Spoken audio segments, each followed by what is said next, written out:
Estamos enlazados con el doctor Ernesto Bustamante, ex jefe del Instituto Nacional de Salud, a quien le damos los buenos días. ¿Cómo está? ¿Cómo está, doctor? Muy buenos días. Buenos días, Mabel. Buenos días, Pamela. ¿Cómo están? Gracias. Muy bien, doctor. Usted, como muchos compatriotas, han escuchado ayer al presidente de la República en esta extensa locución, donde ha hablado de varias cosas y ha hecho mucha incidencia en la vacuna y lo que va a pasar en un futuro. Pero a lo que los peruanos nos importa mucho es lo que pasa hoy. Cerca de 200 compatriotas están muriendo todos los días y lo que no hemos escuchado de parte del presidente es una estrategia clara de cómo va a combatir al nuevo coronavirus, el avance que está teniendo en nuestro país y tampoco cuál va a ser su estrategia de comunicación. Entonces, aquí es sálvese quien pueda, ¿verdad? Cada uno tiene que tomar toda la seguridad para no contagiarse. Pero yo quisiera invitarlo a que usted, doctor, vea estas imágenes y nos diga por qué, cómo hacemos para contrarrestar este tipo de comportamiento. Una persona que entra al bus y comienza a comer, se quita la mascarilla, se levanta el protector facial y no pasa nada, ¿no? Ese es un primer caso que uno de nuestros televidentes grabó y nos lo envió a través del WhatsApp. Pero este es otro caso también de una mujer que camina por la calle y comienza a escupir, se saca la mascarilla, escupe a otras personas, vea usted. No sé si es que tiene algún tipo de trastorno mental, pero el hecho es que aquí hay muchos peruanos que hacen caso omiso a las indicaciones que se dan para evitar contagiarse. Entonces, si el mensaje del presidente es sálvese quien pueda, ¿qué hacemos, doctor? Bueno, claro, respecto a esas imágenes, yo no creo que ese sea el comportamiento de la gran mayoría de la población. Evidentemente la señora tiene algún tipo de desorden mental o en ese momento estaba emocionalmente perturbada. Eso no es normal. Respecto al mensaje del presidente, yo creo que, bueno, es verdad lo que ustedes dicen, que no hubo una estrategia claramente mostrada. Espero que eso no sea porque no hay estrategia, simplemente porque no se le ha dado prioridad en el discurso a hablar de la estrategia para el presente, para hoy. Lo que se ha hablado se ha hablado de humo realmente, porque hoy, hasta en este momento la vacuna es todavía humo, no existe. No hay ninguna vacuna que sea probadamente eficaz ni que tenga que carezca de efectos adversos y que además haya sido producida en cantidad suficiente como para poder tener una fecha de despacho para Perú. Así es. Eso no existe todavía. Pero es la apuesta del gobierno, señor doctor Bustamante. Parece que la estrategia es cuídate tú hasta con lo que puedas mientras hacemos todos los esfuerzos hasta que llegue la vacuna y no sabemos exactamente cuándo va a ocurrir. Pues, sí, claro, por eso dije, espero que esa no sea la estrategia porque está errada. Es verdad, en la vacuna debemos todos poner una esperanza, pero no debe ser nuestra primera línea de pensamiento. Lo que tenemos que hacer es bajar el nivel de contagios a nivel nacional. Es decir, que no haya 10.000 nuevos casos por día. Pero ¿cómo hacemos, digamos, doctor? ¿Cómo hacemos si vemos que el comportamiento de las personas, porque ahora ya estamos hablando que depende de uno, ¿verdad?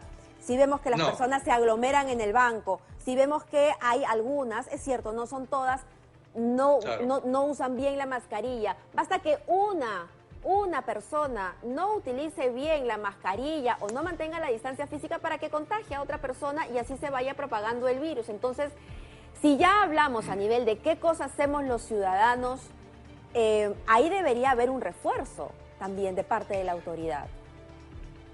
Sí, hay una estrategia de comunicación a la gente, pero yo creo que todos sabemos ya, hasta los niños de 5 años, saben muy bien lo que tienen que hacer, lo saben.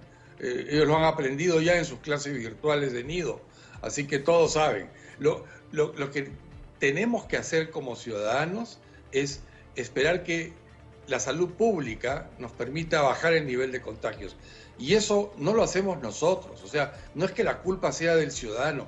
Claro, ese señor que se pone a comer levantándose la mascarilla en un bus, o la señora que escupe, son casos aislados, pero eso no significa que todos los peruanos seamos así de irresponsables. De acuerdo. ¿No? Entonces, en lo que yerra el gobierno es en no poner énfasis en los mecanismos de salud pública para bajar los niveles de contagio. O sea, y ahí, doctor, ¿qué hay que hacer? Sí. Porque hay ya algunos especialistas que señalan que lo que se tendría que hacer para bajar la cantidad de contagios, para darle un respiro a la salud pública, es que regresemos a una cuarentena. Claro, esa sería una salida. Nos metemos todos en nuestras casas durante 20 años y claro, nunca nos va a alcanzar el virus. Pero para entonces, cuando salgamos, no va a haber país, no va a haber planeta. No es una salida práctica en este momento hacer cuarentena total. Lo que necesitamos es cuarentenar solamente a las personas que llevan virus. O sea, ¿para qué voy a ponerla a usted, Pamela, o a usted, Mabel, en cuarentena ahora si ustedes no tienen el virus? Y ustedes me dirán, ¿y cómo sabes que no tengo el virus? Ah, bueno, entonces yo les hago un test molecular a cada una. Si ninguna tiene positivo a la infección, entonces está bien que no estén cuarentenadas. Pero en el momento que una de ustedes dos, o yo, o cualquiera, presente una infección, o sea, no que se enferme, sino que tempranamente le detectemos que esté infectado y por tanto que pueda contagiar, a esa persona se le pone en cuarentena.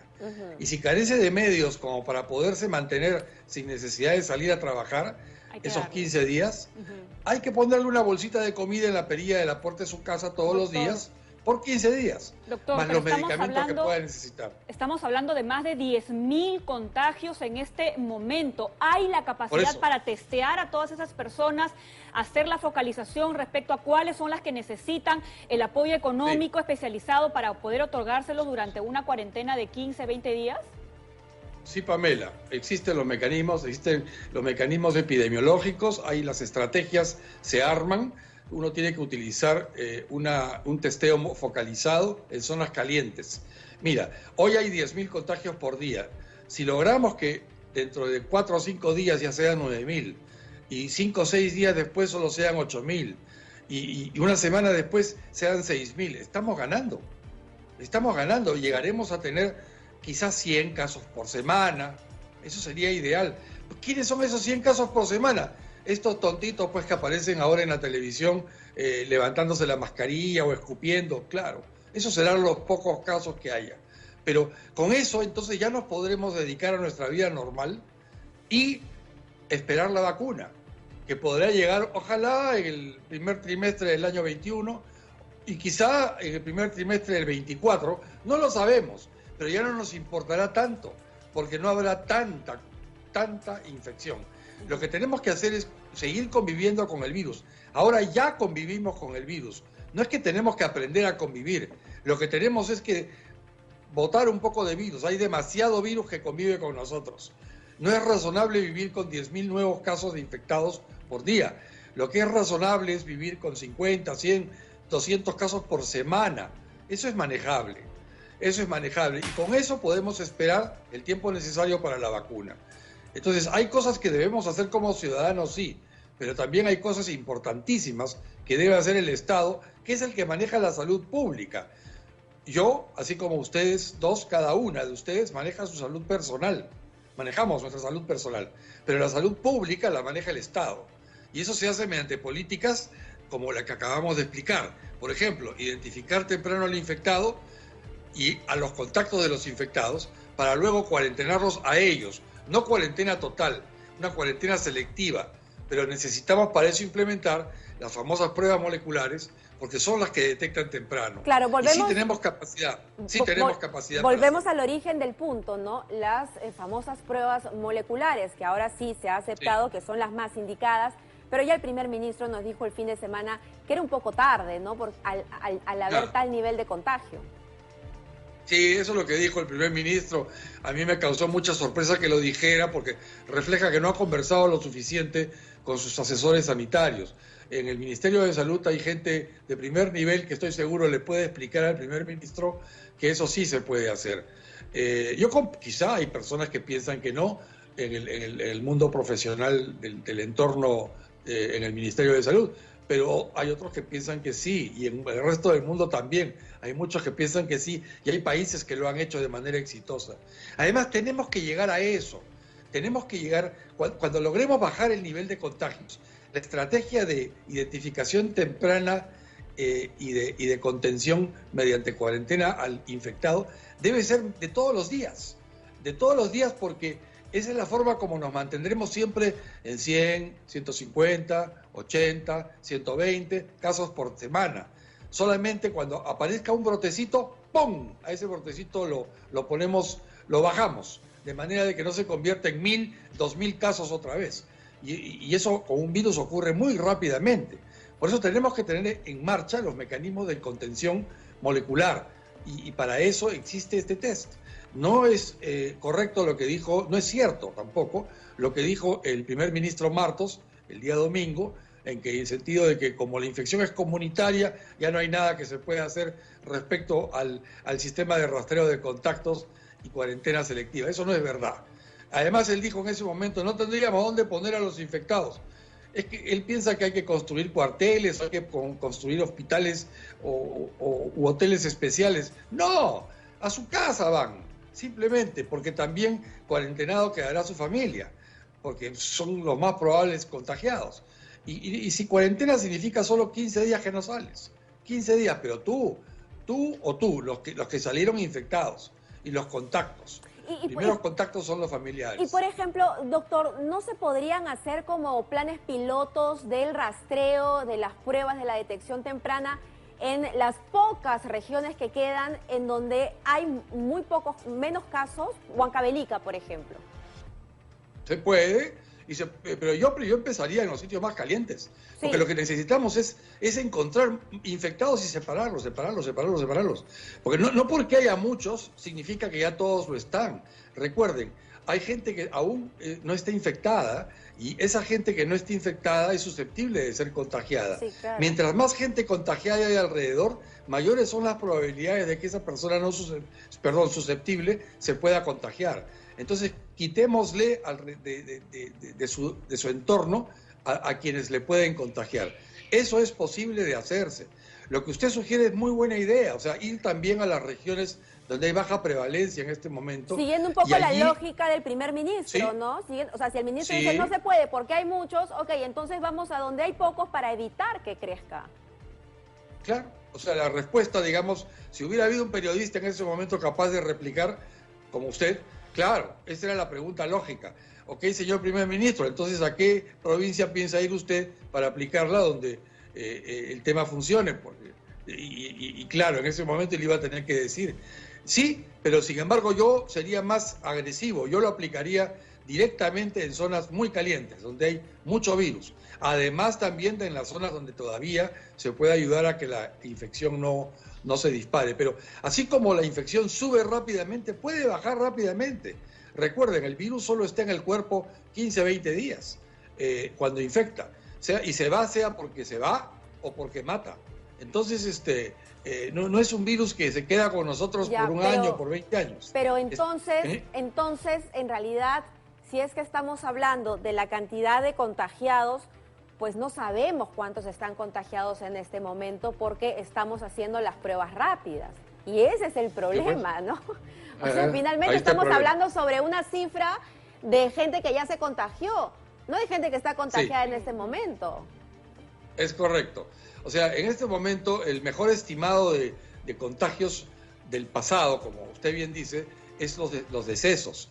Porque si hubo 50.000 personas que murieron, obviamente no se murieron, sabemos que no se han muerto de accidente ni de violencia familiar, se han muerto de algo probablemente COVID o algo que sea consecuencia de COVID-19.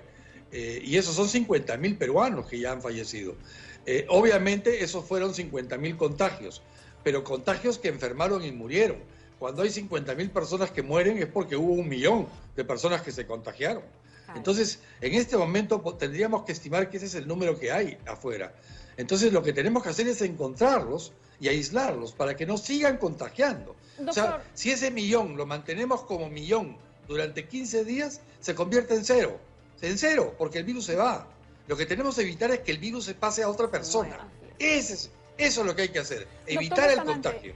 Si la estrategia tendría que ser el utilizar las pruebas moleculares, que ya sabemos que son las más precisas, el problema también está, y algunos lo han dicho también, que no hay la cantidad suficiente de laboratorios para procesar todas estas pruebas. Y de hecho, eso pasaba al inicio, ¿no? Que la gente decía, me he hecho la prueba, han venido a hacerme el hisopado, ya pasaron 3, 4 días y todavía no sé mi resultado. Claro, eso es lo que está pasando en este momento. Lo que pasa es que no había laboratorios suficientes, y no hay en el sentido práctico de la palabra, porque el Estado no ha autorizado a laboratorios, por ejemplo, de muchas universidades que están en perfecta capacidad de utilizar sus equipos que usan para investigación en el esfuerzo nacional en diagnosticar esta infección. Existe, eso hace 5 meses que hemos tenido equipos a nuestra disposición. Además, si no los tuviéramos, los podemos adquirir en días. En días podrían llegar robots. Robots en el sentido de que son máquinas a las que uno simplemente mete la muestra, aprieta un botón y en unas horas tiene el resultado. Así de simple. Esto no son máquinas sofisticadas en su manejo. Eso es algo que hemos perdido de vista porque al inicio sí, el presidente dijo que iban a haber laboratorios descentralizados en las regiones y mencionó cuáles eran de las universidades. Y lamentablemente hasta ahora nada. Hay probablemente una traba burocrática, de otra manera no nos explicamos por qué. Bueno, la ministra ya ha dicho que se ha certificado hasta la fecha a 42 laboratorios, 15 de ellos son privados y 5 son de universidades. Es decir, que recién, después de todo este tiempo, se está haciendo. ¿Cuántos hay en Colombia? A nuestro vecino. Al inicio de la pandemia, Perú tenía 1 certificado, que era el INS. Así es. Y también lo tenía Colombia, 1, el INS de Colombia. Hoy en Colombia hay 200. Y nosotros menos de 50. Menos de 50 y que recién hay menos de 50. Porque lo que pasa es que ya se están empezando a dar cuenta que necesitamos más pruebas moleculares. El problema nunca ha sido las máquinas ni los reactivos, ha sido las ganas de hacer las pruebas. O sea, lo que pasa es que ha habido demasiada prueba rápida y han tenido que usarlas para poder justificar su uso.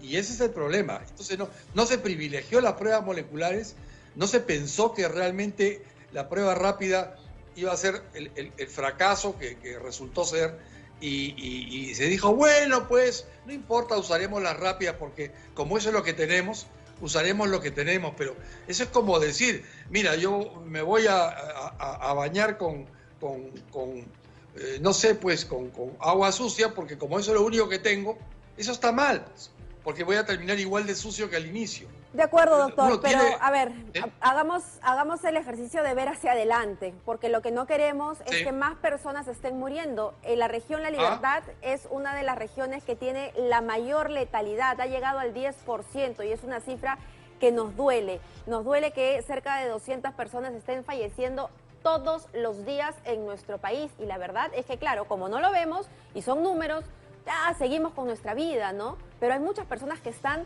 muy dolidas en este momento. ¿Qué hacemos? ¿Qué hacemos hacia adelante? ¿Qué es lo que corresponde? ¿Esperamos las moleculares que nos han prometido? Mabel, las moleculares ya están acá. No hay nada que esperar. O sea, si tú das la orden, mañana estamos cuadruplicando la cantidad de pruebas que se hacen. Mañana. Pero no pasado mañana. Bueno, es que hay que hacerlo, pues. No lo están haciendo. Y eso es algo que se viene pidiendo desde muchas esquinas hace mucho tiempo. Y no se está haciendo. Para que no haya muertos, lo que tiene que haber es dejar de haber enfermos. Y para que no haya enfermos, tiene que dejar de haber contagios. La estrategia es muy sencilla, es casi de niños. O sea, no hay contagios, no hay enfermos, no hay enfermos, no hay muertos. Ahora, esas pruebas ya no se utilizarían en las personas que tienen todos los síntomas, sino en aquellas en donde se podría sospechar, porque los que tienen los síntomas van a terminar en el hospital. Ni siquiera sospecha. Tengamos el caso, cualquier persona, tú, yo, cualquiera, así es, al random, podríamos estar portando el virus. Claro. Porque recién nos hemos infectado y somos totalmente asintomáticos. La mayoría es asintomática. Claro. Pero todos esos asintomáticos son contagiosos. Pueden contagiar. Y pueden contagiar a gente que sí se enferma y sí se muere. Y ahí está el problema. Entonces lo que hay que hacer es hacer detección masiva, testeo masivo, no significa buscar al enfermo, claro. a cualquiera.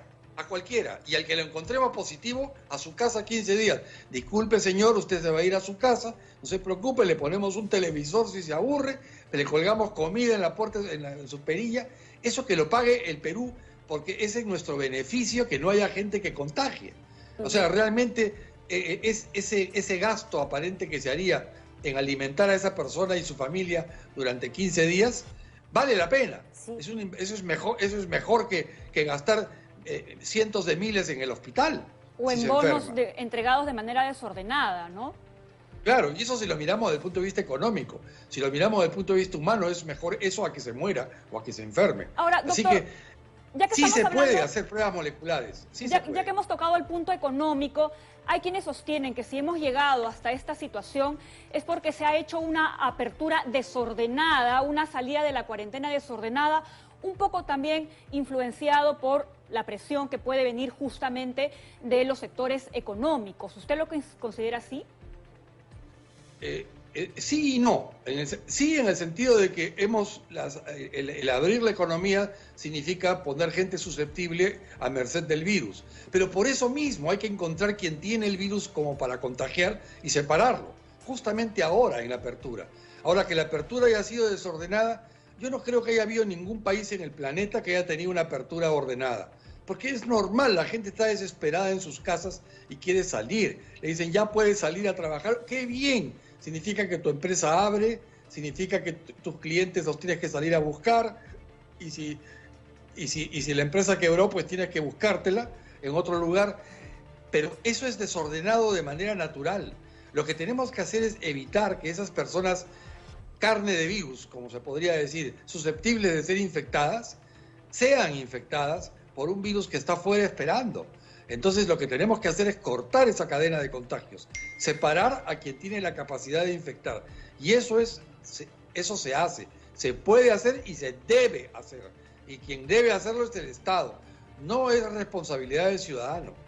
Nosotros tenemos nuestra propia responsabilidad, que es cuidarnos, que es la mascarilla, la distancia social, la higiene de manos, eso ya lo sabemos. Pero también es el no aglomeraciones. Y no aglomeraciones tampoco depende de nosotros, porque el que tiene que tomar servicio público, de transporte público para ir a trabajar, sí, tiene que subirse a un bus. Y esto lo hemos visto en el corto que han presentado hace un rato. La gente está aglomerada en ese bus. Doctor, y no le queda más remedio. Antes de irnos, usted al inicio dijo algo que también tenemos que tener en cuenta. Debemos ser realistas. La vacuna sigue avanzando, se sigue desarrollando, muchas ya están en fase 3, pero nada garantiza que vayan a tener éxito estas pruebas. O sea, la idea es que sí, pero quizá no, también está esa posibilidad. Así es. Muchas vacunas, es decir, en realidad, si hacemos una estadística, la mayoría de candidatos de vacuna no funcionan. La mayoría, es así, esa es la historia de las vacunas. No funcionan, porque hay veces funcionan, pero tienen efectos adversos, se descartan. Y ha habido, y no quiero entrar a mencionar caso por caso en el pasado, pero es así. Lo bueno es que ahora hay 165 candidatos a vacuna. Entonces es probable que por ahí nos ligue y tengamos 4 o 5 que funcionen con suficiente eficacia y sin efectos adversos. ¡Bacán! Cuando eso llegue, nos vacunaremos. Pero mientras tanto, ¿qué? ¿Nos vamos a seguir infectando a la velocidad de 10.000 por día? No, pues, eso no podemos hacer. Claro, porque la muerte ronda, doctor. La estrategia es la de hoy, no la de mañana. Hay que pensar en hoy, no solo en lo que podría venir mañana. Lo de mañana es humo. Lo de hoy, en cambio, es presente, es lo actual, aquello en lo que debemos concentrarnos. Y es el Estado el que debe hacerlo a través del gobierno. Doctor Bustamante, muchísimas gracias nuevamente por compartir la mañana con nosotros. Nos vemos en otra oportunidad.